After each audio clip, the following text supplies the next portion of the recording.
So for our objectives, so by the end of this discussion, so you will be able to review the anatomy and physiology of your thyroid gland. So babalikan natin yung location, yung anatomy, kung paano nga ba nasi-synthesize yung different thyroid hormones natin, and what are its roles, okay, in our body. We will also define what hyperthyroidism and hypothyroidism is, and we will differentiate them based on their pathophysiology, their clinical features, the assessments and differential diagnosis done, and what are the different treatment and management for both hyperthyroidism and hypothyroidism. And lastly, we will create a care plan, okay, based on the international guidelines. All right, so first let's have a quick review on your anatomy, okay, of your thyroid gland. So basically your thyroid gland, it is a butterfly-shaped organ, okay, as seen here in the picture. And it is located just in front of your neck. Okay, so it is located anterior to your trachea and just inferior to your larynx. So your thyroid gland, so there are two main parts, okay? So we have here your right lobe and your left lobe. Okay, so the one that is connecting your right lobe and your left lobe is what you call your isthmus. Okay, so remember that your thyroid gland, it is made up of thyroid follicle cells, or mas tinatawag nating thyrocytes. Okay, so itong thyrocytes natin, okay, so it is the one who create and store yung mga different thyroid hormones natin, particularly your T3 and T4. Aside from your thyroid hormones, your thyrocytes are your C cells. Okay? So your C cells, okay, siya naman yung nagsisikret ng tinatawag nating calcitonin. Okay? So your C cells, okay, nagsisikret siya ng calcitonin, while your follicle cells or your thyrocytes, they are the one who create your thyroid hormones.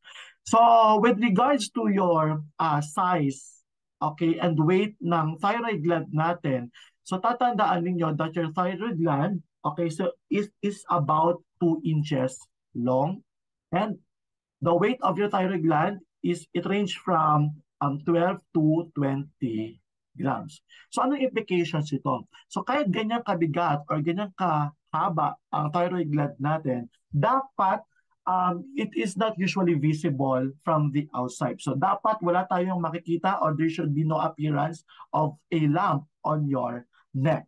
Okay? So kapag meron tayong nakita or nakapa na bukol dyan or lump in your neck, so it will signal your healthcare practitioners na baka may sakit tayo sa thyroid gland. Alright? So, okay. So now we will proceed with your synthesis ng thyroid hormone natin. So as we all know, your thyroid hormone, it plays an important role, particularly sa metabolism, sa development, pati sa function of your many organs. Okay? And in order for our body to use this function, your thyroid hormone must first be synthesized or produced. Okay, so for this part, we will go through in the synthesis of your thyroid hormone step by step. Okay, so remember, there are three main structures that are involved in thyroid hormone regulation and synthesis. We have here your hypothalamus, your anterior pituitary gland, and lastly, we have your thyroid gland. So these three structures, they communicate and work together para ma-synthesize at ma-regulate natin yung thyroid hormones natin. So together, they are called your hypothalamic pituitary thyroid axis, or in short, HPT axis. So basically, itong HPT axis, again, this is a self-regulatory circuit that balances yung mga thyroid hormone levels natin in our blood and maintains thyroid homeostasis in our body. Okay, so remember then na dito sa HPT axis, meron din tayong tinatawag na negative feedback loop. Okay, so itong negative feedback loop, okay, they will also important in maintaining yung thyroid homeostasis. So isa-isahin natin kung paano nga ba nasi-synthesize yung thyroid hormones natin. All right. So let's start here in your hypothalamus. So the pathway starts with your hypothalamus, which is located in the center of your brain, just below your thalamus. So your hypothalamus will release a hormone called your thyrotropin-releasing hormone. Okay? So again, your hypothalamus, it will release a hormone called your thyrotropin releasing hormone. Okay? And then located below your hypothalamus is your pituitary gland. So your TRH, okay, will act on your pituitary gland, and then it will stimulate your pituitary gland to release another hormone called your TSH, or your thyroid stimulating hormone.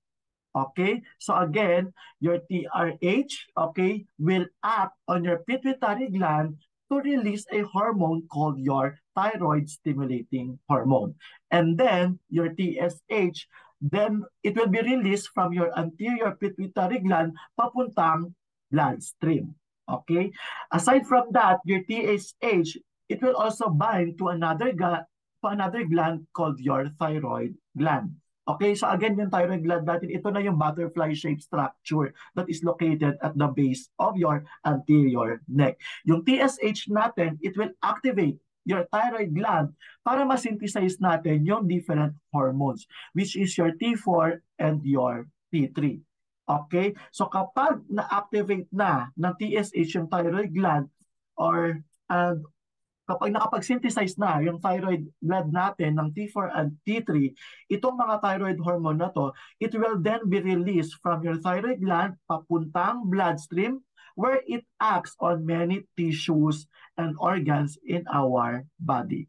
Okay? So again, the main thyroid hormones we have here is your T3 or your triiodothyronine, and then we have your T4 or your thyroxine. So remember that your T4 and T3 is now, it can now be found in your bloodstream. So syempre, yung body natin, kapag hindi nag-stop si hypothalamus, magpuproduce ng TRH, okay, pati yung pituitary gland, magpuproduce ng TSH, and syempre, ang consequence nun, tataas yung level ng thyroid hormone natin. So to be able to stop, okay, that production or synthesis, we have what we call your negative feedback loop. Okay? So again, di ba sinabi ko kanina na yung negative feedback loop, this is important para ma-maintain natin yung thyroid homeostasis. Okay? So the negative feedback loop is important para ma-regulate natin yung thyroid hormone levels in our blood, and then maintain yung thyroid homeostasis. If there's a high level of your thyroid hormone in your blood, okay, it will inhibit, okay, your hypothalamus, pati yung anterior pituitary gland natin from releasing your TRH and TSH respectively. And the opposite is true when thyroid hormone are low. Okay, so kapag mababa naman, okay, yung mga thyroid hormones natin, there will be a decrease inhibition, okay, ng hypothalamus pati ng pituitary gland natin. And then, syempre, if there are decreased inhibition, your hypothalamus pati yung pituitary gland natin will increase yung TRH pati yung TSH. Okay? So, syempre, kapag mas maraming TRH and TSH, it will stimulate more thyroid hormone production as a result. So, ganun yung nangyayari kapag meron tayong increase or decrease ng thyroid hormone. Alright, so now we're done with the general overview kung paano nga ba nasi-synthesize yung thyroid hormone natin. So now we will focus doon sa synthesis ng thyroid hormone in your thyroid gland. So again, your TSH, di ba, it will bind to your thyroid follicular cells or yung tinatawag nating thyrocytes para ma-stimulate natin yung thyroid hormone synthesis. Okay? So your thyroid hormone synthesis, okay, so it occurs in a number of steps. Okay, it starts from your thyroid globulin production, followed by your iodide uptake, and then iodide oxidation, and then we have your thyroid globulin iodination, MIT or DIT coupling, and your thyroid globulin proteolysis. So isa-isahin natin itong mga thyroid hormone steps na to. So first, we have your thyroid globulin production. Okay. So again, remember that your thyroid follicular cells, it produce a protein called your thyroglobulin. And then, it will release your thyroglobulin papunta dito sa colloid natin. So this is a process called your exocytosis. So remember that your colloid, it is rich in thyroglobulin as a result. Okay? So, kung babalikan natin kanina, di ba yung anterior pituitary gland natin, di ba nakapag-release na siya ng TSH. So itong TSH that is released from your anterior pituitary gland, it will travel now in your bloodstream. Okay? So kapag pagala-gala na siya dito sa bloodstream natin, it will bind to your TSH receptors. Okay? So it will bind your TSH receptors on your thyroid follicular cells. So when TSH binds to your follicular cells, then the production of your thyroglobulin is enhanced. Okay? So very important yung thyroglobulin kasi this is the precursor doon sa thyroid hormone natin. However, okay, there is one more ingredient we need from our blood to make your thyroid hormones, and that is your iodine. So now it will proceed us to the next step, which is your iodide uptake. Okay, so for your iodide uptake, again, remember that the production of your thyroid hormone requires two main ingredients. We have your thyroglobulin and your iodine. So in order to get your iodine, we first need to take up your iodide from your blood. Okay, so iodide and iodine is different. Okay, we mainly get iodine, okay, from our diet, and then it will get absorbed from our intestines into the bloodstream as iodine. Okay, so very important yung iodine kasi nga hindi siya na-produce, okay, ng thyroid gland natin. So nakukuha siya mainly in our diet. And your iodine, okay, ang minimum requirement in a day is dapat nasa 75 micrograms. And saan nga ba natin makakuha yung iodine? Okay, mainly sa iodized salt, sa mga dietary products, dairy products, sa meat. So marami tayong pwedeng pagkuhaan ng iodine. Again, in addition, okay, to enhancing yung thyroglobulin production, your TSH also stimulates the follicular cells to increase yung iodide uptake from your blood. So remember that the concentration of your iodide is greater in the follicular cells, okay, rather than your blood. So your iodide, it will uses the help of your sodium to travel against its concentration gradient. Okay, so this phenomenon is called your iodide trapping. That is why, as you can see in this diagram, your iodide, pati yung sodium natin, they will enter your follicular cells via your sodium iodide symporter. Okay? And then again, your TSH, okay, will increase the expression as well as activity of your sodium iodide symporters in order to facilitate yung increased iodide uptake. Okay? So kapag nasa loob na yung iodide natin, nasa follicular cells na siya, yung iodide natin will then enter the colloid, okay, via your transporter called your pendrin. So your iodide now is located in your colloid. Okay, so nasa colloid na siya together with your thyroglobulin. Okay? So however, again, we need iodine, not iodide. So which brings up to our next step, which is your iodide oxidation. Now that your iodide is inside the lumen of your follicle, we need to convert your iodide into your iodine. So the thyroid uses an enzyme called your thyroid peroxidase. Okay, so itong TPO na to, ito yung kailangan natin para ma-oxidize natin yung iodide into your iodine. Okay, so this process is known as your iodide oxidation because we are losing electrons to form your iodine. Okay, so your TSH also increases the activity of your thyroid peroxidase. So you can see how this is all coming together now. Now we have two ingredients to make your thyroid hormone. We have here your iodine, pati yung thyroglobulin. So kailangan natin i-combine itong two ingredients na to para makaproceed na tayo sa next step, which is your thyroglobulin iodination. So ano nangyayari dito sa thyroglobulin iodination? So now that we have your thyroglobulin pati yung iodine in your colloid, it is time to combine them. So as previously mentioned, your thyroglobulin, so this is a protein, and as we all know, protein are made up of amino acids. So your thyroglobulin, it contains tyrosine amino acids. Okay? So your thyroid, it will again use the enzyme TPO, okay, to place your iodine onto your tyrosine. So this is the process known as your organification or your thyroglobulin iodination.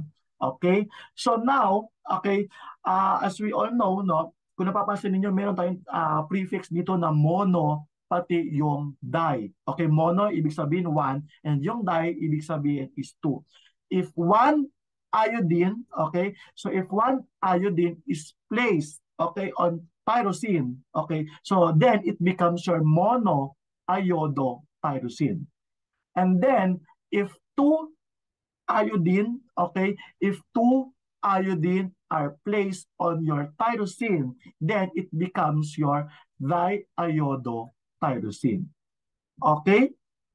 So your MIT or your monoiodotyrosine together with your diiodotyrosine, so itong mga molecules nito, it will get combined to form your T3 and your T4, which are your main thyroid hormones. And this brings us to our next step, which is your MIT and your DIT coupling.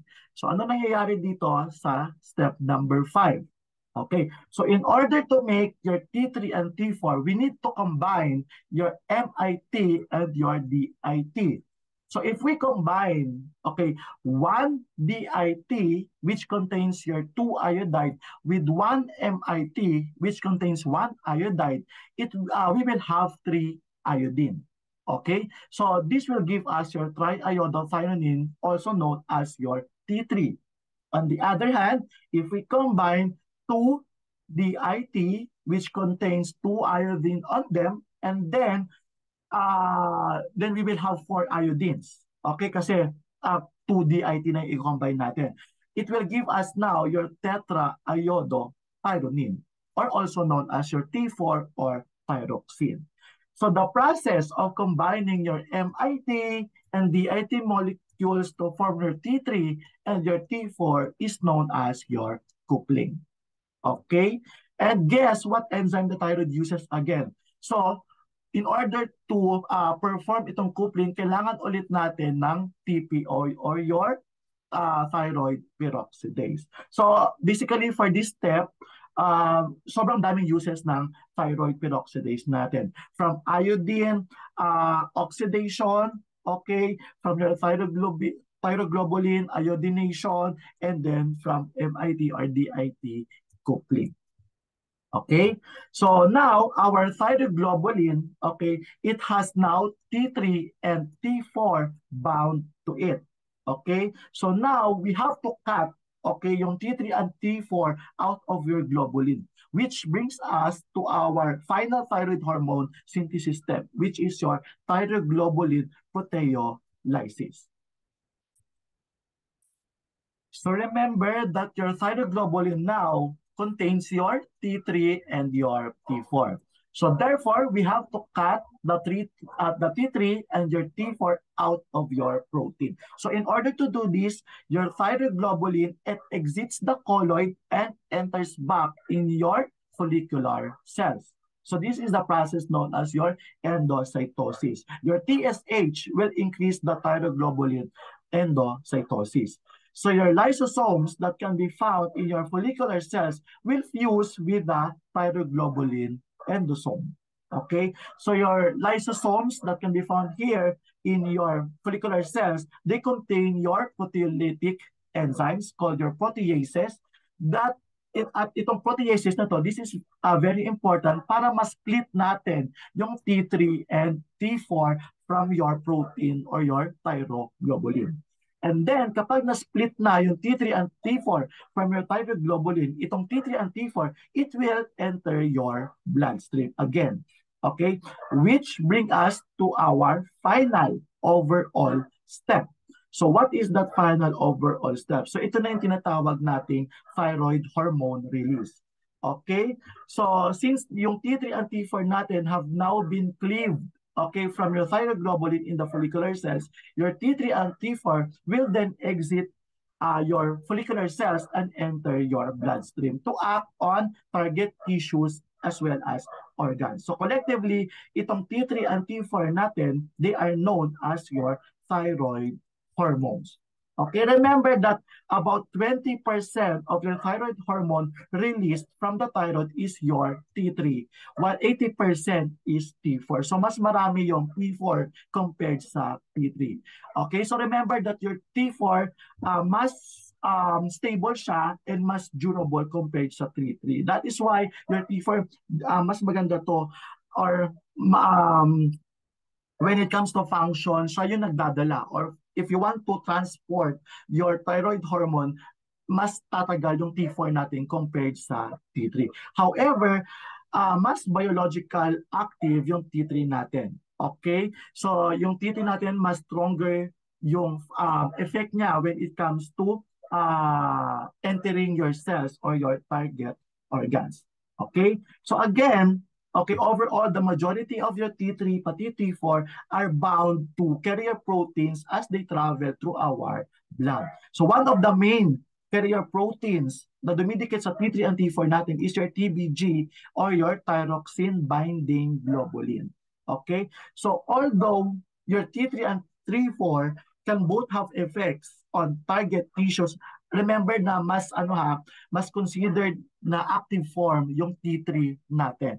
Okay, that is why much of your T4 will get converted into T3 peripherally. Okay, with some of it getting converted in the thyroid. So basically, kahit na mas marami yung T4 natin, it will be converted, okay, into T3. Okay? Kasi nga, mas kailangan natin ng 3T kasi ito yung mas matapang or ito yung mas stronger yung effect when it comes to entering your cells and your tissues. Okay? And that is the summary, okay, of our thyroid hormone synthesis. Alright. So once na-release na yung thyroid hormone natin sa bloodstream, yung thyroid hormone natin, they have many different target tissues and effects on our body. So let's focus on the main functions of thyroid hormone below. So once you know the major effects, okay, that thyroid hormone has on our body, then figuring out the symptoms of hyperthyroidism and hypothyroidism is simple. So first, isa-isahin muna natin yung thyroid effects, okay, in our body. So the overall effect thyroid hormone has on our body is it ramps up or it speed things up. Okay, so yun yung tatandaan nyo, thyroid hormone. At a cellular level, the thyroid hormone will increase your protein synthesis as well as metabolic activity in our cells. Okay, the increased metabolic activity will increase the overall metabolism in our body. And then increased metabolism will also generate body heat, also known as your thermogenesis. Okay? So, diba, nasabi ko kanina na very important yung thyroid hormone natin when it comes to metabolism. And if there is an increased metabolic activity of cells, okay, it will have different effects on the body depending on which organ system the cell is a part of. Let's look at some of the thyroid hormone effects on various organs. So we have here your heart. Okay, thyroid hormone acts on the heart to increase the number and sensitivity of your beta-1 receptors. Okay, so we know from our pharmacology lecture that our beta receptors, particularly your beta-1 adrenergic receptors, are primarily located in our heart.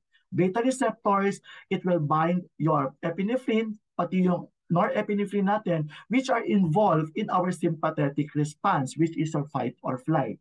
Okay? Kapag na-activate itong beta-1 receptors natin, it will increase your heart rate, pati na rin yung cardiac contraction.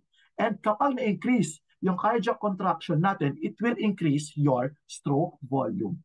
Okay? And then, syempre, kapag increase din yung heart rate, pati yung stroke volume, it will increase your cardiac output, thereby increasing your blood pressure. So your thyroid hormone, it increases the sensitivity as well as expression of your beta-1 adrenergic receptors, which can increase your heart rate, stroke volume, cardiac output, pati yung blood pressure natin. So now we will proceed with your GI system. So your thyroid hormone, again, it will also act on your gastrointestinal system to increase your GI motility, pati GI secretions. Okay, so on your brain or on your central nervous system, your thyroid hormone is it can cross your blood-brain barrier. And syempre kapag nakapag-cross siya ng BBB natin or your blood-brain barrier, it has effects on your central nervous system, especially with your prenatal brain development. Okay, so your thyroid hormone, it will increase your neurogenesis, which is the formation of your new neurons. It will also increase yung myelination. Okay, again, yung myelin sheath natin, di ba? It will increase the conduction of your speed. Okay, lalo na sa electrical impulse natin. Aside from that, your thyroid hormone, it will also increase your synaptogenesis or the formation of more synapses or junctions between neurons. Okay, as we all know, diba, your synapses, it will help our neurons to communicate with each other. Your thyroid hormone, it will also help increase your dendrite formation. Your dendrite, these are the branches of your nerve cell that receive the electrical impulse from the other cells. So lastly, your thyroid hormones, it will increase the overall activity of your sympathetic nervous system. Okay, so these effects, it plays an important role in your nervous system, pati brain development, particularly during the prenatal period. But remember that it will also play a role in our mood, pati mental cognition, lalo na sa mga adults natin. And then lastly, we have your skin, hair, pati yung nails. Okay, thyroid hormone, it can also increase yung cutaneous blood flow and it will act on the skin, your hair, as well as nails. Okay, to maintain yung skin homeostasis natin. And aside from that, it will also stimulate the proliferation of your skin cells. Okay, particularly sa epidermis pati dermis. It will also maintain your sweat gland, pati yung oily secretions, okay, in our skin. It will also stimulate your hair growth and then pati yung nail growth natin. Okay, and that are the overall thyroid effects, okay, in our body. So in order for us to evaluate if nag-function pa ba or hindi yung thyroid gland natin, so there are many tests, okay, that is performed sa mga patient natin para ma-evaluate yung thyroid function. At it includes the following. So first, we have your blood test. Yung blood test natin, so it includes your TSH test, your T4 test, pati yung T3 test. So what are the difference, okay, ng TSH, T4, and T3 test? So first, we have your TSH test. So the best way to initially test thyroid function is to measure your TSH level in your blood samples. Okay? So ito yung unang-una kasi nga your changes, okay, sa TSH natin, it will serve as an early warning sign. Okay, na pwedeng may mabataas or pwedeng may mababa doon sa thyroid hormone natin. If there is a high TSH level, it indicates that your thyroid gland is not working or is not making enough thyroid hormone. And this is what you call your primary hypothyroidism. So the opposite situation, kapag mababa naman yung TSH, it indicates that your thyroid is producing too much thyroid hormone. And that is what you call your hyperthyroidism. Okay, so occasionally there is a low TSH, okay, which comes from the abnormality in your pituitary gland, so which prevents it from making enough TSH to stimulate your thyroid gland. So generally, lalo na sa mga healthy individuals natin, a normal TSH value means that the thyroid is functioning properly. Okay? So remember, kapag nagkaroon ng signs and symptoms si patient natin, kunwari hyperthyroidism or hypothyroidism, plus for example, meron kunwari nakapa si doktor na lump doon sa may neck natin. So unang-una agad na in-order ni doctor is yung TSH test. Okay? And then, kapag abnormal yung result dito sa TSH test, magpo-follow na dito yung T4 pati yung T3 test natin. So remember na hindi lahat ito pinagsasabay. But sa practice, usually, pinagsasabay-sabay na siya ni doctor para isahang extraction na lang sa blood ni patient. Okay, but ideally, dapat ito muna TSH test, and then kapag abnormal, followed by your T4 pati T3 test. Again, your TSH test, so mas inuuna siya, or this is the best initial laboratory test kasi nga mas sensitive siya, mas specific, lalo na sa paghanap or pag-find ng thyroid hormone level natin or pag-determine ng thyroid hormone level natin. Okay, so next one, we have your T4 test. Okay, so itong T4, okay, so this is the main form of thyroid hormone circulating in our blood. Okay, so your total, okay, T4, okay, remember that it measures your bound plus free hormone, and it can change. Okay, it can change when binding proteins differ. Okay, so anong pinagkaiba niya sa unbound or your free T4? So your free T4, it measures what is not bound and able to enter and affect the body tissues. Ibig sabihin, ito yung pagala-gala. Ito yung hindi nakadikit or nakabind doon sa protein natin. So therefore, ito yung may kakayahan, okay, na mag-enter or mag-target doon sa mga cells or tissue natin. Okay? And then, so yung FT4 or free T4 natin, okay, it measures accurately how the thyroid gland is functioning when checked with your TSH. So the findings of elevated TSH or low FT4, okay, for example, mataas dito si TSH and then mababa, okay, si FT4, it indicates primary hypothyroidism due to disease in your thyroid gland.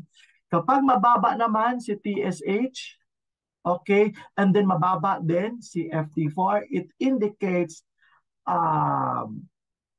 okay, wait lang a low TSH and then low FT4, it indicates hypothyroidism due to a problem involving sa pituitary gland naman.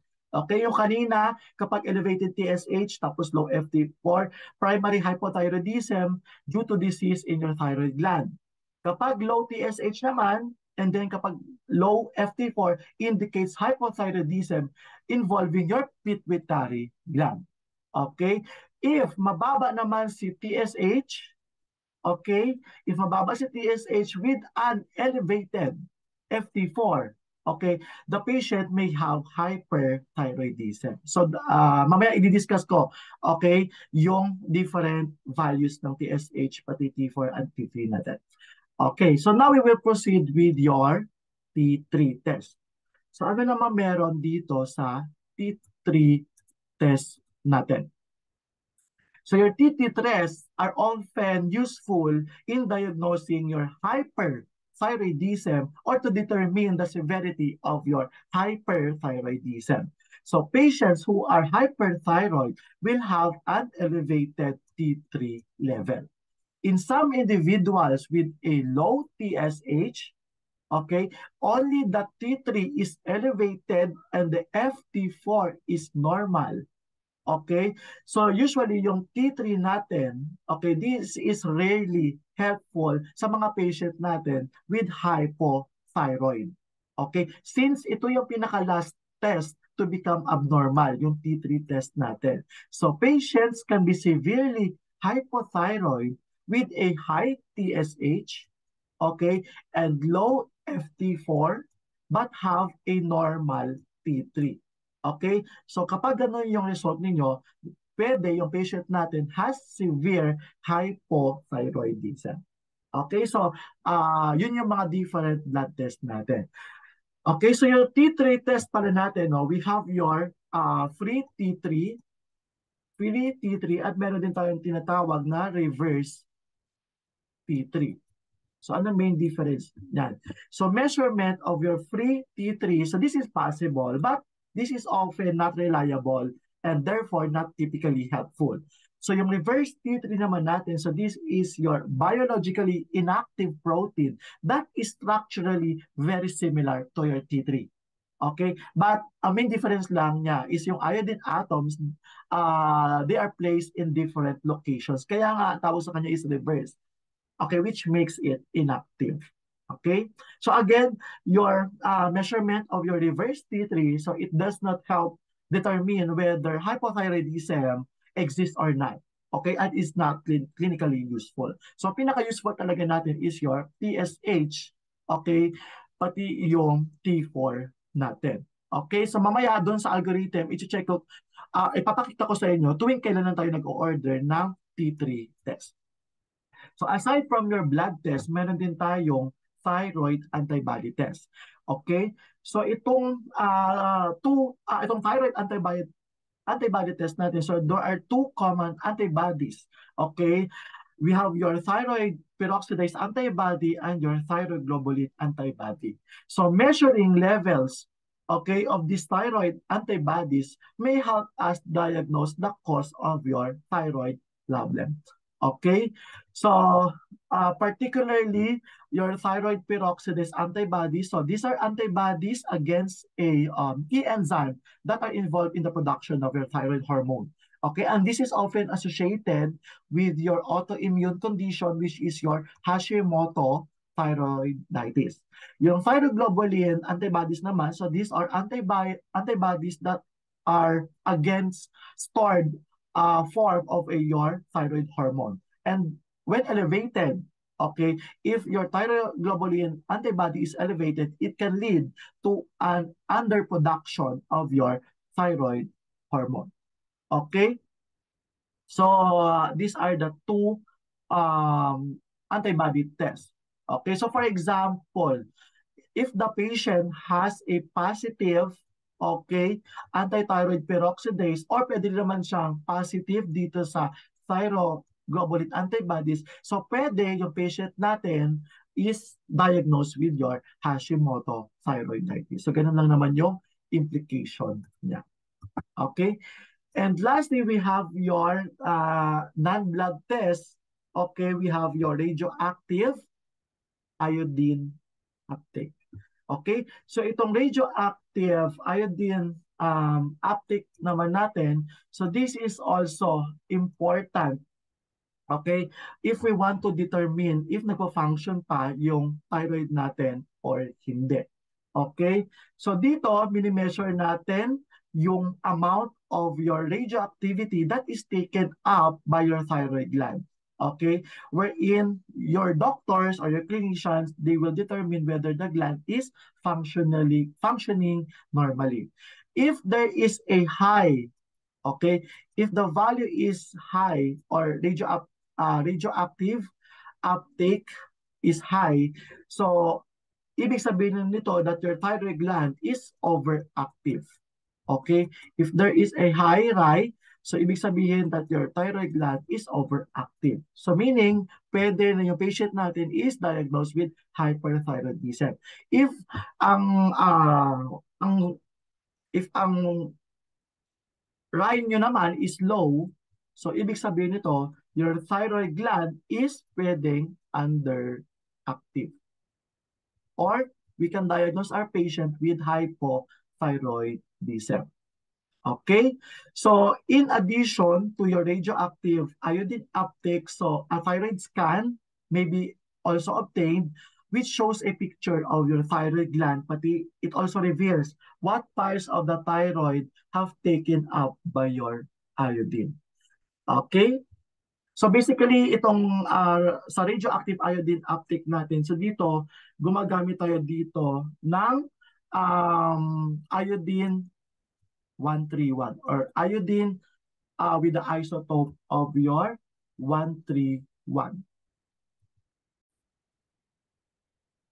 I'm sorry, it is not 131, but iodine 123.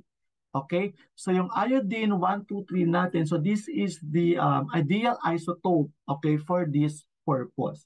Okay, so again, yung radioactive iodine, so this is administered orally, and then yung radioactivity over your thyroid area is measured at about mga 4 or 6 hours, and again, after 24 hours. So the normal uptake at 6 hours is around mga 5 to 15%.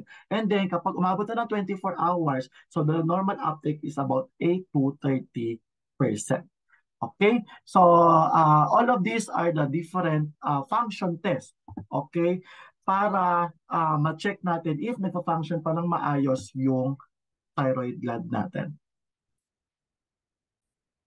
And also, once na na-collect natin yung values from your TSH, your T4, or T3, we will get a full picture of ano nga ba yung complex physiologic process or ano nga ba yung sakit ng patient natin. Okay, so if we are searching for a root cause of your thyroid dysfunction, we can quickly get a sense of whether problems are arising in the production of your thyroid hormone or baka naman may problem doon sa conversion of your thyroid hormone or pwede siyang combination of both. And para ma-check natin yun, so kailangan nating alamin yung different standard or range, okay, ng different levels natin. So for your TSH, so ang standard difference range natin will be 0.4 to 4.2 micro units per ml. For free T4, it range from 9 to 23 moles per liter. We have your free T4, 3 to 7, reverse T3, 11 to 21 nanogram per deciliter. And we have your TPO, pati yung thyroglobulin antibodies, which is less than 35 international units per ml. So please memorize this one. All right. So in this diagram, so this picture, it will just show yung level ng T4 and TSH natin under corresponding diagnosis if ever man mababa or mataas. So remember that the amount, okay, of your TSH that your pituitary sends into your bloodstream depend on the amount of your T4 that the pituitary sees. Okay, for example, if your pituitary sees very little amount of your T4, okay, kunyari, mababa yung T4 natin. So kapag mababa yung T4 natin, it will signal your pituitary gland, okay, to produce more TSH. Okay, it will signal your pituitary gland to produce more TSH to tell that the thyroid gland para mas makapag-produce pa ng mas maraming T4. Siyempre, di ba, kapag mas maraming TSH, siyempre, it will signal naman yung thyroid gland na mag-produce pa ng mas maraming T4 kasi nga mababa yung T4 natin. Okay? So once the T4 in the bloodstream goes above a certain level, so the pituitary's production of your TSH is shut off. Okay, so kapag nalaman na adequate na yung amount ng T4, so magsisignal naman siya sa pituitary na okay, stop na. Kasi ibig sabihin, okay na yung level ng T4 natin. Okay, so basically your thyroid, pati yung pituitary gland natin, para siyang heater, pati thermostat. Okay, so when the heater is off, and it becomes cold, di ba? Usually yung thermostat natin, it will read the temperature and then it will turn on the heater. Okay? So when the heat rises to an appropriate level, then your thermostat senses this and then turns off the heater. So ganun yung nangyayari sa thyroid pati pituitary natin. Okay? So parang magto-turn on and then turn off siya. As illustrated here in your picture. So ano nangyayari kapag may hyperthyroidism or hypothyroidism? So basically, if, for example, as you can see, di ba, lagi kayong magbe-base para hindi nyo makalimutan, kapag hyper, mas marami yung thyroid hormone. So magpo-focus kayo dito sa T4. Okay, kapag hypo, ibig sabihin konti or hindi masyado nagpo-function yung thyroid gland natin, leading to low T4 level. Okay? So bakit, sir, bakit mababa yung T4 and then, I mean, kapag hyperthyroidism is mataas yung T4, then mababa naman yung TSH. Again, di ba, balikan natin yung feedback loop, yung negative feedback loop. Di ba kapag mataas yung thyroid hormone natin, particularly your T4, it will signal your pituitary gland na mag-produce pa ng mas maraming TSH. Okay? I mean, it will signal your pituitary gland na mag-stop na. Kasi nga marami na yung T4 level na eh. Okay? So kapag marami na yung T4 level, so isi-signal niya yung pituitary to stop producing your TSH. That is why, if we can see sa mga patient natin na hyperthyroidism, mababa yung TSH nila. So kabaliktaran lang din, ganun din sa hypothyroidism. Kapag mababa naman yung T4 level, so it will signal your pituitary gland na mas produce pa ng TSH. Kaya nga, makikita natin sa mga laboratory test ng patient natin with hypo, mataas naman yung TSH. Okay, to counteract yung level ng T4 which is low. So, ganun lang kasimple para hindi nyo makalimutan. Kapag hyperthyroidism, kapag mababa si T4, so mataas yung kapag hyperthyroidism, kapag mataas si T4, so mababa si TSH. Whereas kapag hypothyroidism, kapag mababa naman si T4, then mataas si TSH. Okay? So actually, we have different differentials. Okay? Both hyper pati hypothyroidism. So these are the different differentials. Okay? So ang very important na kailangan nyo siyang ma-memorize kasi nga hindi pare-pares na hyperthyroidism or hypothyroidism. So meron pang mga subtype yan. For example, if the TSH is low and your FT4 is high, so differentials nyo is pwede primary thyrotoxicosis. Okay? And then, under ng primary, pwede yung Graves' disease, multinodular, or toxic antidota. So, dapat meron pa tayong mga further test dyan para malaman natin kung ano talaga klase ng primary thyrotoxicosis. If mababa naman si TSH and then normal si FT4, then there is a possible na mild or subclinical hyperthyroidism if normal yung FT3. So that is why kailangan pang kunin ulit i-extract yung FT3 para malaman natin if subclinical hyperthyroidism or T3 toxicosis. If normal naman yung TSH while your FT4 is high, so pwedeng may secondary thyrotoxicosis. For the differentials of your hypothyroidism, okay, so pwede namang kapag mataas si TSH, then normal si FT4, so pwedeng mild hypothyroidism lang. Kapag mataas si TSH and then mababa si FT4, so ito na yung primary hypothyroidism na. Okay? So pwede natin siyang ma-diagnose as autoimmune if positive sa thyroid autoantibodies. If normal naman si TSH while your FT4 is low, so pwedeng possible na due to drug-induced like your amiodarone. Okay, yun yung usual na nagkakaroon ng effect doon sa thyroid gland natin. Or pwede rin namang pwedeng CQ thyroid syndrome or central hypothyroidism. For example, if you have problem in pituitary gland. So ito yung possible na differentials. Alright? So, let's differentiate yung symptoms of your hyperthyroidism and your hypothyroidism. Okay. So, for your hyperthyroidism, so very important dito na hindi nyo kailangan na i-memorize lahat. Okay? So, dito, i-memorize nyo lang yung one side. And then, kapag memorize nyo na kasi yung one side, automatic yun, kabalitaran na yan dito sa kabila. So for your hyperthyroidism, so again, kapag hyperthyroidism, there is a higher levels of your thyroid hormone in your blood. Okay, so since we are already familiar with the major effects of your thyroid hormone on your body, okay, so the easiest way to think about the symptoms of your hyperthyroidism is to amplify or dapat mas speed up or ramp up yung effects ng thyroid hormone natin. So your signs and symptoms of your hyperthyroidism includes the followings. Okay, so we have the weight loss hanggang dito sa increased hair or nail growth. So isa-isahin natin yan. For your metabolic symptoms, again, di ba, we have here your weight loss, increased appetite, or increased body temperature. So diba, again, remember that individuals with hyperthyroidism are in a hyper-metabolic state. Diba? Hyper. So hyper-metabolic state, which means that they will be showing signs of increased metabolic activity. Remember, we mentioned how thyroid hormones increases the metabolic activity within your cells. If Okay, if your thyroid hormone levels are high in your blood, then there will be increased metabolic activity in the cells. And then as a result, individuals with hyperthyroidism, they will have increased body metabolism and a higher metabolic or basal metabolic rate. So that is why weight loss is a symptom of your hyperthyroidism because of this higher basal metabolic rate.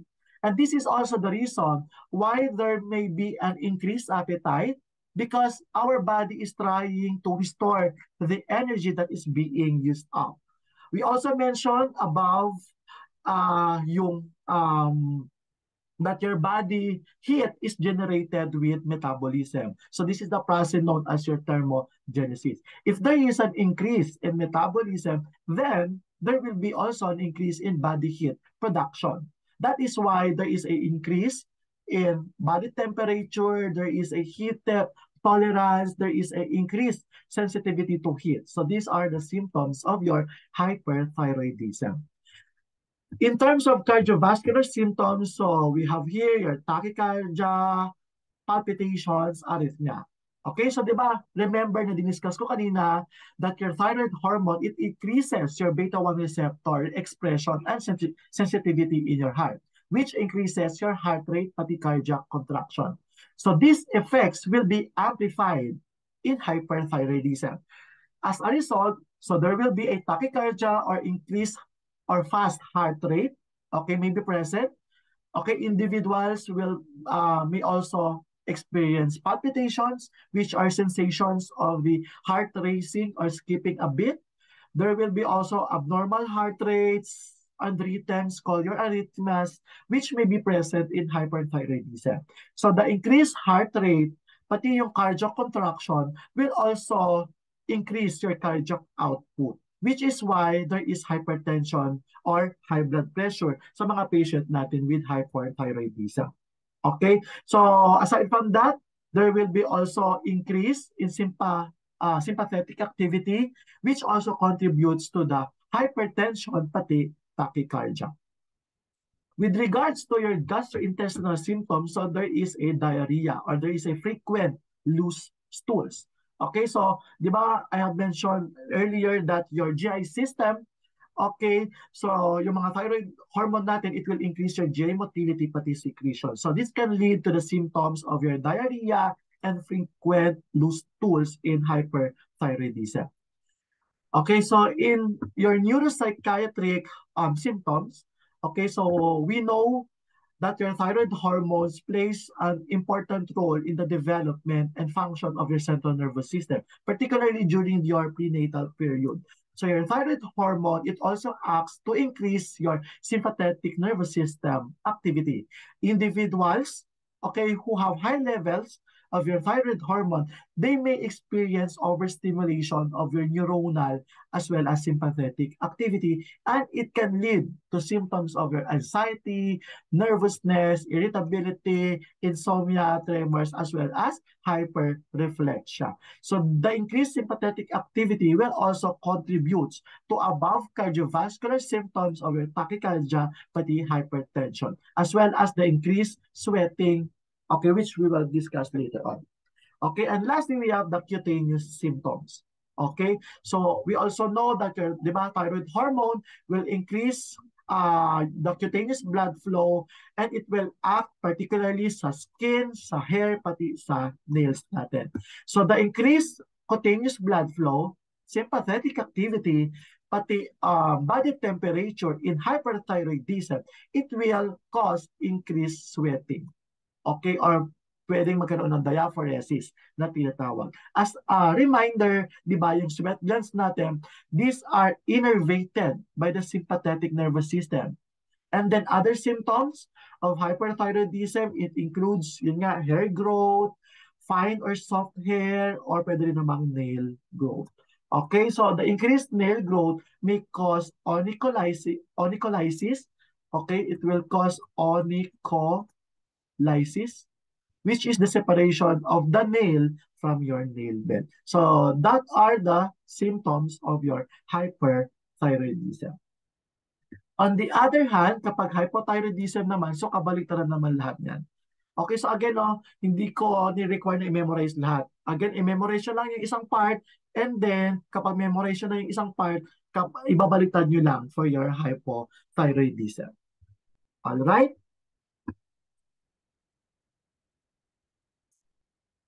So, since we are already familiar, okay, with the signs and symptoms of both hyper and hypothyroidism, so ngayon, iisa-isay natin, or we will differentiate your hyper pati hypothyroidism. So now let's proceed with the first main type of your thyroid disorder, which is your hyperthyroidism. Okay, so again, when we say hyperthyroidism, so this is characterized by hypermetabolism. And remember, when we say hyperthyroidism, there is an elevated serum levels of your free thyroid hormones. Okay, so the main symptoms of your hyperthyroidism range from palpitations, fatigue, weight loss, heat intolerance, anxiety, as well as tremors. So basically, the diagnosis is clinical, and of course, we need to perform your thyroid function test. And lastly, for the treatment, it depends on the cause or the etiology. Okay, so again, when we say hyperthyroidism, it is different from your thyrotoxicosis. Okay, kasi kapag thyrotoxicosis, there is a state of your thyroid hormone excess, while your hyperthyroidism, this is the result of your excess thyroid function. Okay, so hyperthyroidism, so this is also caused by your Graves' disease, which accounts for 60 to 80% of your thyrotoxicosis. Your Graves' disease, again, this is a autoimmune disorder or condition wherein your body mistakenly attacks, particularly your thyroid gland, leading to overactive gland. Okay? So, what are the causes of your hyperthyroidism? So, first we have is the Graves' disease, followed by the toxic multinodular goiter, and then we have your toxic adenoma. All right. So, what are the difference between the three? When we say toxic goiter, or this is also called your Graves' disease, so this is again a autoimmune disorder that causes hyperthyroidism or overactive thyroid. And then we have your toxic multinodular goiter, which is also called your Plummer disease, wherein there is nodules that produces too much of your thyroid gland. And lastly, we have your toxic adenoma, which is there is a single nodule making that extra amount of your thyroid hormone. So, what are the clinical and laboratory features? Okay, so particularly in your Graves' disease, so this is exclusive only to your Graves' disease.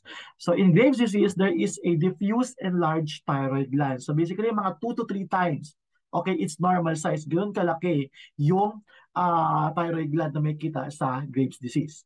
Okay, so trials or bruit may be seen. When we say trials or bruit, ito yung mga rumbling sensation or rumbling sound that we can find in our patient with Graves' disease. Okay, upon auscultation or palpation ng mga clinicians natin. Okay, so Graves' ophthalmopathy, so this is a hallmark findings lalo na sa mga patient with Graves' disease, wherein there is a proptosis or there is a bulging of one or both eyes, there is a lid retraction, and also there is a periorbital edema. Okay, so thyroid dermopathy is also a specific sign when which is there is a non-inflamed orange skin plaque, or basically para siyang waxy, okay, waxy orange skin yung appearance nung balat ng patient natin. And again, in Graves' disease, there is a low TSH and there is a high total or free thyroid hormones. So remember that in hyperthyroidism, the thyroid function test as well as yung mga clinical manifestations are reviewed 4 to 6 weeks after starting the treatment or the management, and the dose is usually titrated based on your free T4 levels.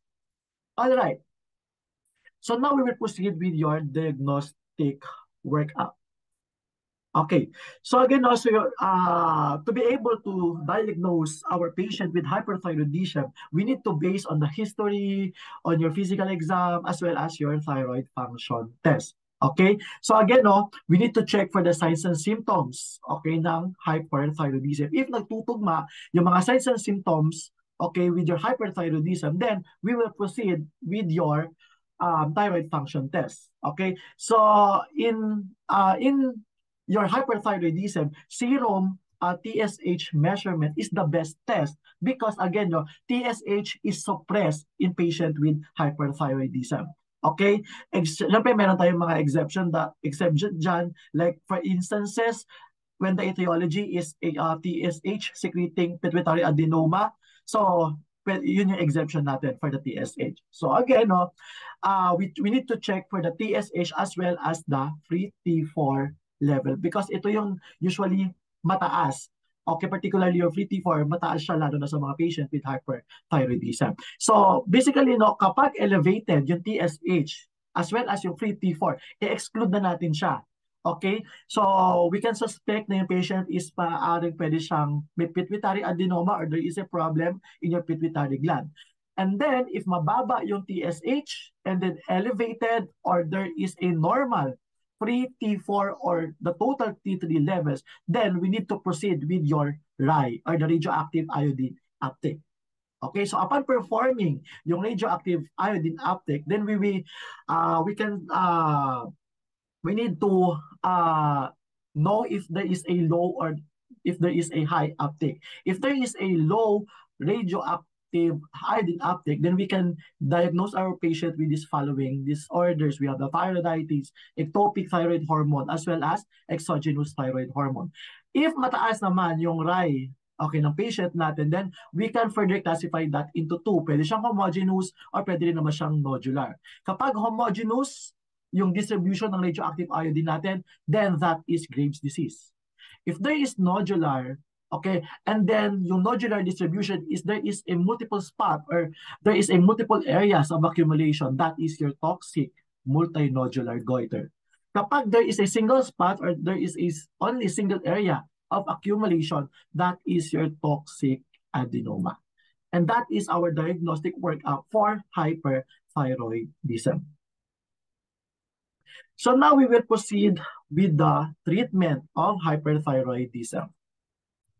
So basically, the choice of treatment modality for your hyperthyroidism that is caused by the overproduction of your thyroid hormones depends on the patient's age, depends on the symptoms or the clinical manifestation as well as comorbidities and syempre yung preferences ng patient natin. Okay, so for the treatment of your hyperthyroidism, we have here your anti-thyroid medications, which is your metimazole or your propylthiouracil. We also have radioactive iodine, and then we have your surgery, particularly your surgical thyroidectomy. And hindi kasama dito, but we can also give beta blockers. So, di-discuss natin later on kung ano yung use ng beta blocker natin.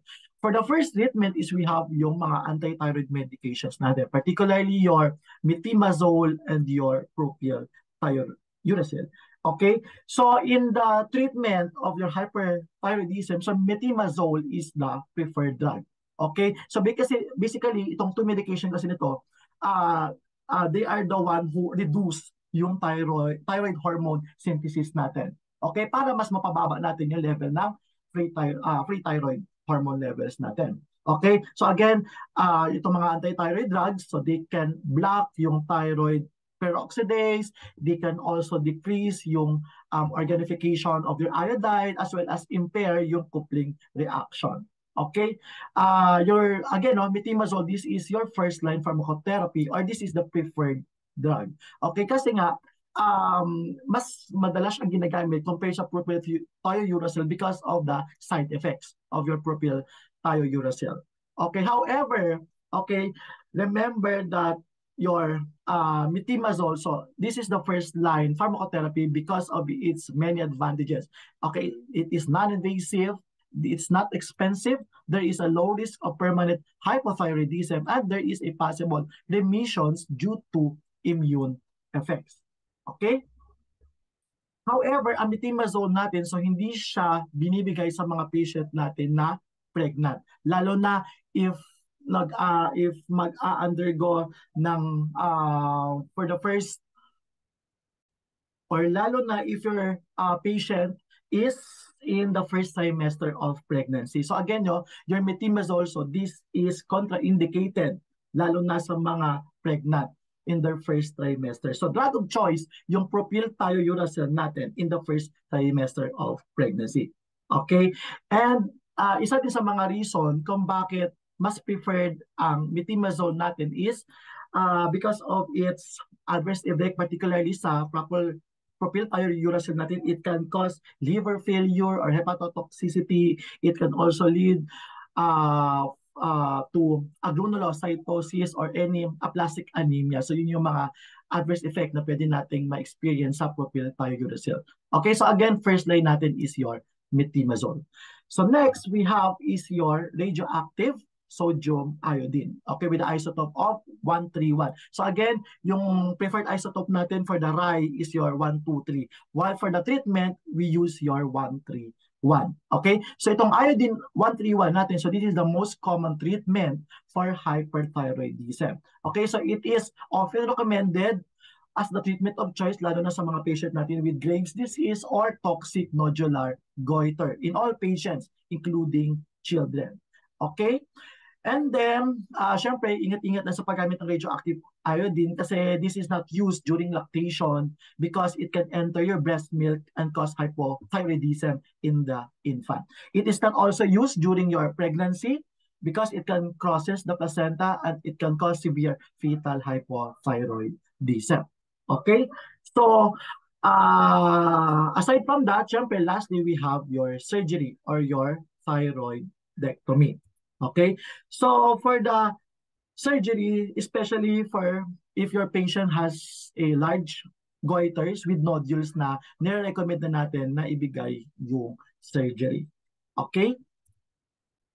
And aside from that, yung surgery din natin, this is also indicated for patients with Graves' disease whose hyperthyroidism has recurred after courses of your anti-thyroid drugs or nag-refuse si patient sa iodine 131 therapy natin or patients who cannot tolerate yung mga anti-thyroid drugs or yun yung sinasabi ko din kanina, patient with very large goiters and in some younger patients with toxic adenoma and multinodular goiter, then we can perform surgery. Okay, so again, it may be, this procedure may be done in older patients with giant nodular goiter. So, ang kagandahan kasi itong surgery is yun, talagang nire-restore niya yung normal function. Okay? However, syempre, disadvantages, invasive siya, and there could be a permanent hypothyroidism. Syempre, there could be a pain pati scar sa patient natin. Okay? So remember, sa radioactive iodine natin, so this is the definitive treatment para ma-reduce natin yung amount of your thyroid tissue. Okay, so ingat-ingat ha, ang radioactive iodine, we need to avoid this in patients with moderate to severe ophthalmopathy. Okay, and again, contraindicated to sa mga buntis at sa mga nagbe-breastfeed. And then anti-thyroid drugs, again, we have here your propylthiouracil and methimazole. We're in methimazole, so this is the preferred medication. All right. So aside from that is we also have your beta blockers. So para saan nga ba yung beta blockers? Di ba remember that the symptoms and signs of your hyperthyroidism is due to adrenergic stimulation. And syempre, since signs and symptoms ng hyperthyroidism, it may respond to your beta blockers, wherein the propranolol had the greatest use, but ginagamit din natin yung atenolol or metoprolol, pero mas preferable pa rin talaga yung propranolol with the brand of Inderal. Okay? Manifestations typically that respond to your beta blockers, syempre we have your tachycardia, we have your tremor, mental symptoms, eyelid lag, occasionally heat intolerance, sweating, diarrhea. So doon nagre-respond yung beta blockers natin. Okay? So manifestations that typically do not respond to beta blockers include yung goiter, exophthalmos, weight loss, bruit, increased oxygen consumption, as well as increased circulating thyroxine levels. Okay, so aside from that, your propanolol, so this is also indicated is if our patient has the thyroid storm. So ito na yung kapag nag-exacerbate na yung hyperthyroidism natin. Okay, kapag nagbigay tayo ng propanolol sa patient with thyroid storm, talagang it rapidly decreases yung heart rate. Usually within 2 to 3 hours when given orally and within minutes when given intravenously. So ganun katindi yung propanolol natin. Okay, and then we also have your anti-thyroid medications with the following dosages, adverse effect, and again, these are the following contraindication. And then we have your ancillary agents. Okay, particularly, we also give cholestyramine sa mga patient natin with hyperthyroidism. Okay, para mas mapabilis yung excretion ng thyroid hormone level natin. Okay, we also give glucocorticoids, and then we also give NSAIDs, as well as supersaturated potassium iodide. Okay, so please familiarize with the dosage, adverse effects, pati itong mga contraindication or the drug of choice. All right. So for the, again, for the hyperthyroidism management with your anti-thyroid medication, so this will be your algorithm. Okay, so please memorize this one kasi this will be helpful lalo na kapag naging pharmacist or kahit, lalo na kung maging doctor kayo. Okay, if the patient is diagnosed with hyperthyroidism, so we need to give your anti-thyroid drugs. Again, avoid your proprietary Uracil if possible. Okay, syempre exemption lang doon kapag buntis kayo or if you are in the first trimester of pregnancy. So talagang drug of choice talaga is PTU. But if talagang preferable yung MMI or your methimazole natin, so these are the following dosage. Okay, we need to give for mild hyperthyroidism 10 mg every 12 hours. Okay, and for the severe, methimazole 20 to 30 mg every 12 hours. Okay, so if PTU, okay, so those ang PTU natin is 50 mg every 8 hours for mild, and then for severe, 100 to 150 mg every 8 hours. And then after magbigay ng anti-thyroid drugs, then we need to wait for another 4 weeks. Okay, para makita natin yung improvement ng patient. And then after 4 weeks, we need to test again for your TSH, pati yung unbound T4 levels. If the TSH as well as yung FT4 natin is low, you need to reduce yung dose or pwede rin naman kayong mag-add ng thyroxine or yung T4.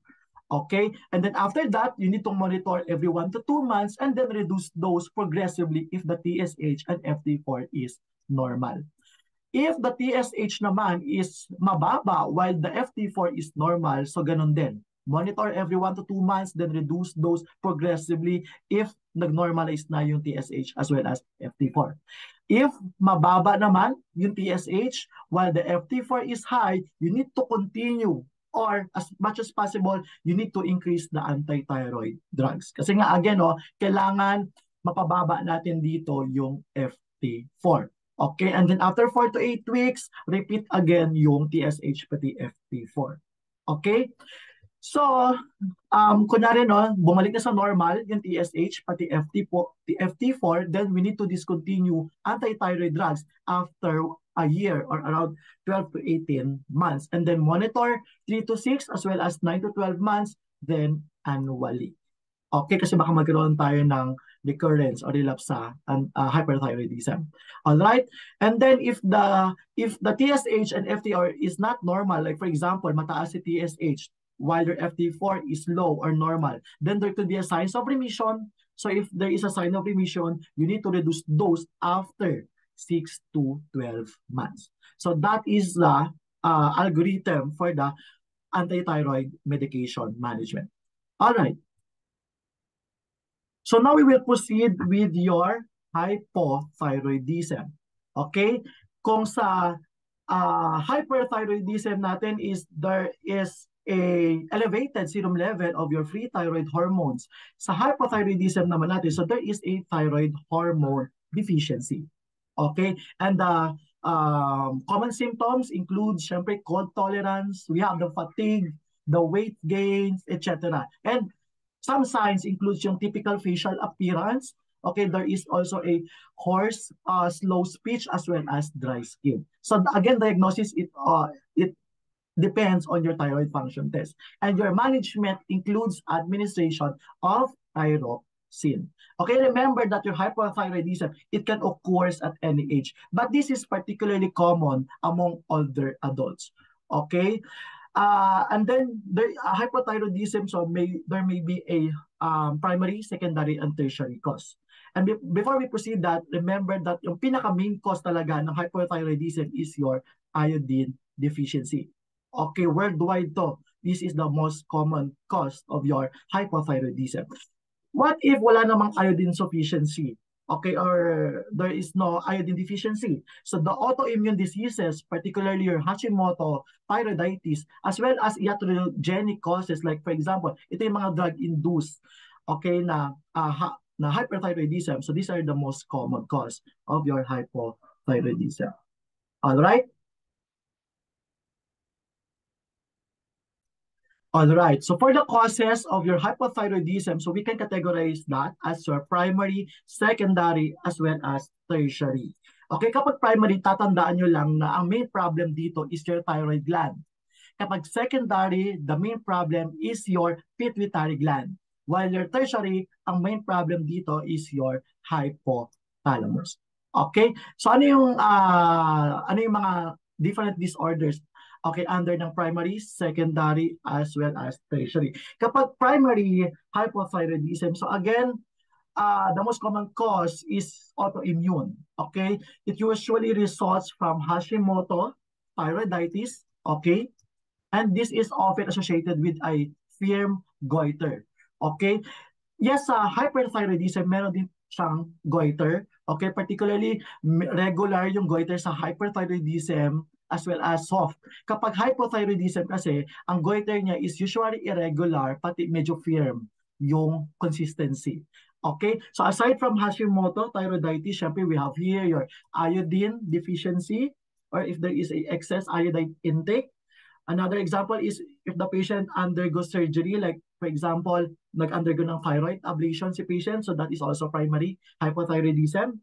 Okay, another cause is syempre if the patient is taking drugs, like for example, we have your lithium, amiodarone, anti-thyroid medication, di ba? Alam naman natin na it can lead to hypothyroidism.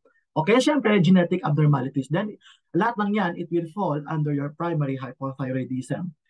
Kapag secondary hypothyroidism naman, so again, there could be a problem in your pituitary gland.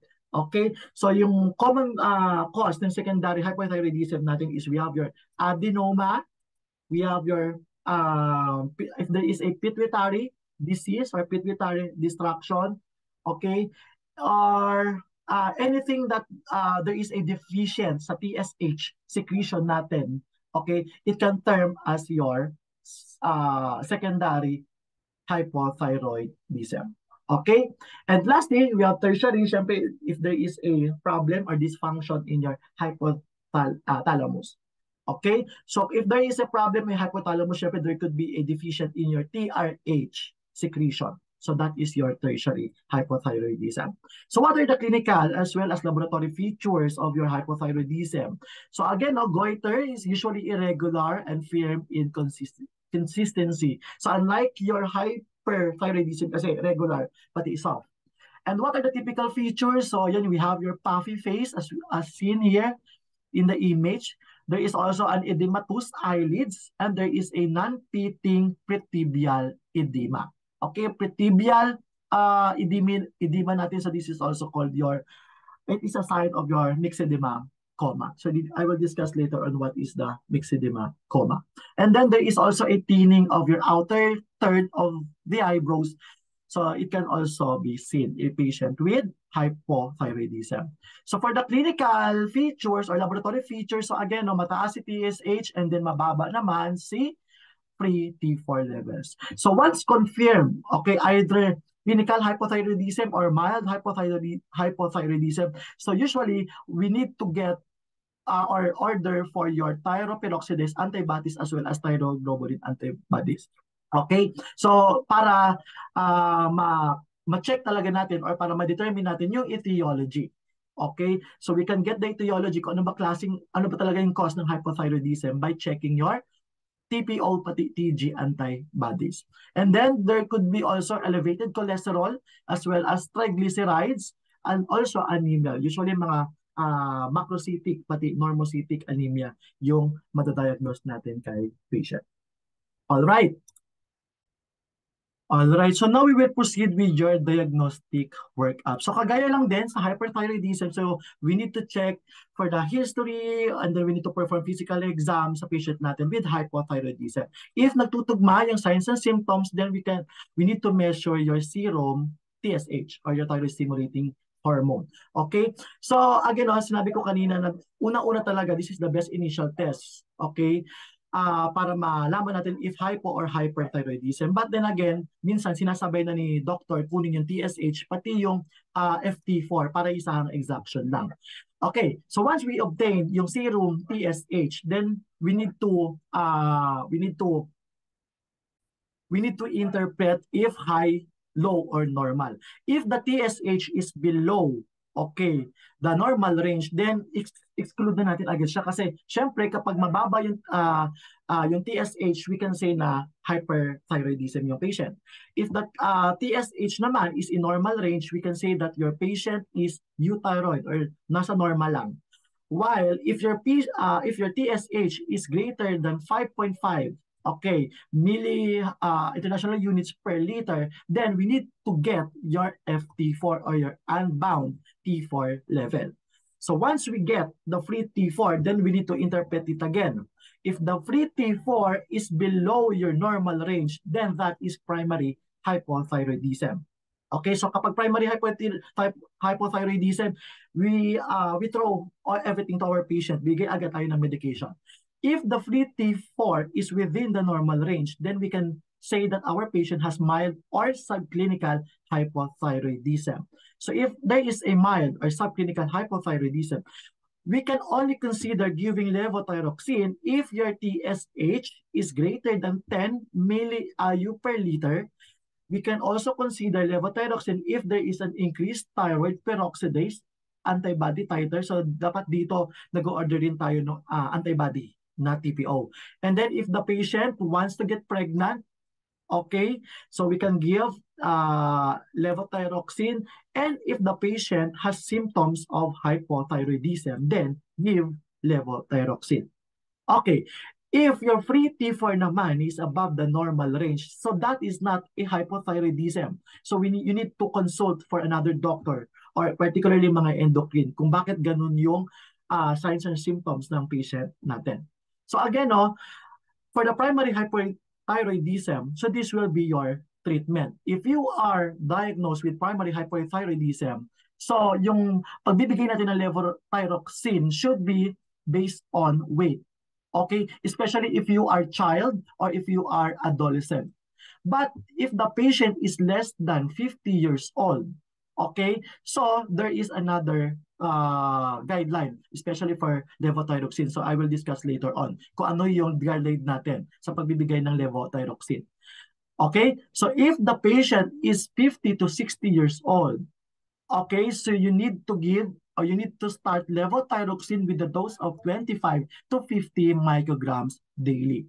And then every 3 to 4 weeks, so you need to increase the dosage by 25 microgram until ma-normalize yung TSH ni patient. If yung patient naman natin is wala sa ganitong age, but you need to proceed with another checklist, which is yung i-check natin if may ischemic heart disease ba yung patient. If yes, then give levothyroxine 25 to 50, then increase accordingly. If there is no signs or if the patient is not suspected with ischemic heart disease, then tatanungin ulit natin yung patient. Okay, is the patient pregnant on previously stable dosage of levothyroxine? If yes, then increase your levothyroxine to 9 doses weekly. And then you need to refer to endocrinologist. Okay, so if the patient naman is not pregnant, okay, so you need to check for the stupor, mental status changes, or hypothermia. If may ganito nang nararamdaman si patient, then there is a possibility na may myxedoma coma na si patient. So this is the exacerbation of your hypothyroidism, lalo na kapag hindi na-treat. It can lead to myxedema coma. So again, kailangan na magpa-admit sa ICU and refer again sa endocrinologist. Okay. Kapag wala namang ganitong mga signs and symptoms, okay, so we can give levothyroxine with a dose of 1.6 mg per kilogram per day. So very important na dapat ano tayo dito. You need to check if appropriate ba yung medication na ino-order ni doctor based dito sa algorithm. And then after natin mabigyan ng levothyroxine, then you need to repeat your TSH testing in 6 to 8 weeks. And then after 6 to 8 weeks, then you again check ulit if nasa normal range yung TSH. If mababa yung TSH, then the patient should verify if compliant ba siya or check for any interfering medication kasi baka mamaya may drug interaction kung bakit hindi nagiging effective yung levothyroxine. And if adherent naman si patient or if there is no problem, so you can increase the dose by 12.5 to 25 microgram daily.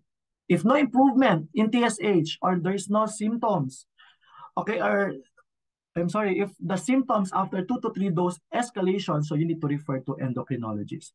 While if your TSH is below 0.35, then the patient is over-replaced, so you need to decrease the dose by 25 microgram. Okay, so this is the algorithm for the treatment of your hypothyroidism.